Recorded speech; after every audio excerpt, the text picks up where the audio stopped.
بسم اللہ الرحمن الرحیم۔ صرف 5 منٹ کا مدرسہ قرآن و حدیث کی روشنی میں۔ نمبر 1، اسلامی تاریخ۔ حضرت شمعون علیہ السلام۔ حضرت شمعون علیہ السلام کا سلسلہ نسب حضرت ہارون علیہ السلام سے ملتا ہے۔ بنی اسرائیل جب سرزمین فلسطین میں داخل ہو گئے تو ان پر ایک ایسا زمانہ گزرا کہ ان میں نہ کوئی نبی یا رسول تھے اور نہ ہی کوئی حاکم، چنانچہ پڑوسی قومیں ان پر حملہ کرتی رہتی۔ ایسے زمانے میں بنی اسرائیل کی اصلاح و قیادت کے لیے اللہ تعالیٰ نے حضرت شمعون علیہ السلام کو نبی بنایا۔ انہوں نے قوم کی درخواست پر حضرت طالوت کو ان کا بادشاہ بنایا۔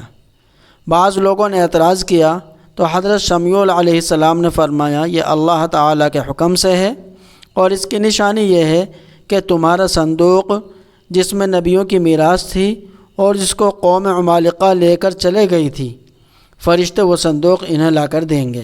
چنانچہ ایسا ہی ہوا، فرشتوں نے وہ صندوق حضرت طالوت کو پہنچا دیا اور حضرت طالوت بادشاہ بنا دیے گئے۔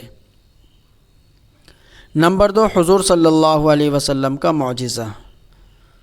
اونٹ کا حضور صلی اللہ علیہ وسلم کی فرما برداری کرنا۔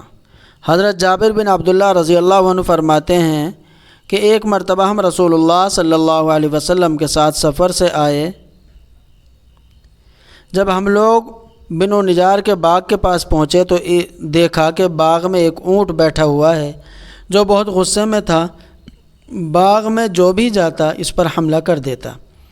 رسول اللہ صلی اللہ علیہ وسلم باغ میں داخل ہوئے اور اونٹ کو اپنے پاس بلایا تو وہ آیا اور رسول اللہ صلی اللہ علیہ وسلم کے سامنے منہ کے بل زمین پر بیٹھ گیا۔ پھر آپ صلی اللہ علیہ وسلم نے اس کی نکیل منگوائی اور اس کو پہنا کر اس کے مالک کے حوالے کر دیا اور صحابہ کی طرف متوجہ ہو کر فرمایا کہ زمین و آسمان کے درمیان جتنی بھی چیزیں ہیں وہ جانتی ہیں کہ میں اللہ کا رسول ہوں، سوائے غیر ایمان والے انسان و جنات کے۔ نمبر 3، ایک فرض کے بارے میں جماعت سے نماز پڑھنے کی تاکید۔ رسول اللہ صلی اللہ علیہ وسلم نے فرمایا، مردوں کو چاہیے کہ وہ جماعت کو چھوڑنے سے رک جائیں ورنہ میں ان کے گھروں میں آگ لگوا دوں گا۔ نوٹ: جماعت چھوڑنے والوں کے لیے حدیثوں میں بہت سخت وعیدیں بیان کی گئی ہیں، اس لیے تمام مسلمان مردوں پر جماعت کا اہتمام کرنا بہت ضروری ہے۔ نمبر 4، ایک سنت کے بارے میں علم کی زیادتی کے لیے دعا۔ علم کی زیادتی کے لیے اس دعا کا اہتمام کرنا چاہیے، رب زدنی علما، اے پروردگار میرے علم میں زیادتی عطا فرما۔ نمبر 5، ایک اہم عمل کی فضیلت، قرآن کو غور سے سننا۔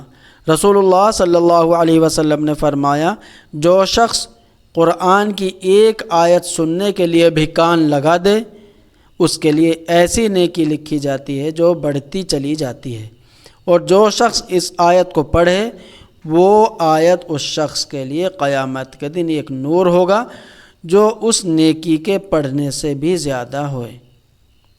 نمبر 6، گناہ کے بارے میں عہد توڑنے والوں کا انجام۔ قرآن میں اللہ تعالیٰ فرماتا ہے، جو لوگ اللہ سے پختہ عہد کرنے کے بعد توڑ ڈالتے ہیں اور جن تعلقات کے جوڑنے کا اللہ نے حکم دیا ہے ان کو توڑتے ہیں اور زمین میں فساد پھیلاتے ہیں، انہی لوگوں پر اللہ کی پھٹکار ہوگی اور آخرت میں ان کے لیے بڑی خرابی ہوگی۔ نمبر 7، دنیا کے بارے میں نافرمان قوموں کی ہلاکت کی وجہ۔ قرآن میں اللہ تعالیٰ فرماتا ہے، ہم نے ایسی کتنی بستیوں کو ہلاک کر ڈالا جن کے رہنے والے اپنے سامان عیش پر فخر کیا کرتے تھے، اب ان کے یہ مکانات پڑے ہوئے ہیں جن کو ہلاک ہونے کے بعد سے اب تک بسنا نصیب نہیں ہوا، مگر بہت تھوڑی دیر کے لیے، آخرکار ہم ہی ان کے وارث ہوئے۔ خلاصہ، دنیا کے ساز و سامان پر اترانا نہیں چاہیے کیونکہ اللہ تعالیٰ اس کو کبھی بھی ہم سے چھین سکتے ہیں، جیسے کہ ہم سے پہلے کتنے ہی عالیشان مکانات کو تباہ کر دیا اور آج اس کا نام و نشان بھی باقی نہیں رہا۔ نمبر 8، آخرت کے بارے میں دنیا کی آگ جہنم کی آگ سے ڈرتی ہے۔ رسول اللہ صلی اللہ علیہ وسلم نے فرمایا، تمہاری یہ آگ جہنم کی آگ کا 70واں حصہ ہے، اگر یہ 2 مرتبہ پانی سے نہ بجھائی جاتی تو تم اس سے نفع حاصل نہ کر سکتے۔ یہ آگ اللہ تعالی سے دعا کرتی ہے کہ وہ اس کو دوبارہ جہنم میں نہ ڈالے۔ نمبر 9، طب نبوی سے علاج۔ زمزم کے فوائد۔ حضرت ابن عباس رضی اللہ عنہ نے زمزم کے بارے میں فرمایا، یہ ایک مکمل خوراک ہے اور بیماریوں کے لیے شفا بخش بھی ہے۔ نمبر 10، نبی صلی اللہ علیہ وسلم کی نصیحت۔ رسول اللہ صلی اللہ علیہ وسلم نے فرمایا، جب تم میں سے کوئی نیند سے اٹھے تو پانی کے برتن میں ڈالنے سے پہلے 3 مرتبہ اپنے ہاتھ کو دھو لے۔ اللہ تعالی عمل کرنے کی توفیق عطا فرمائے۔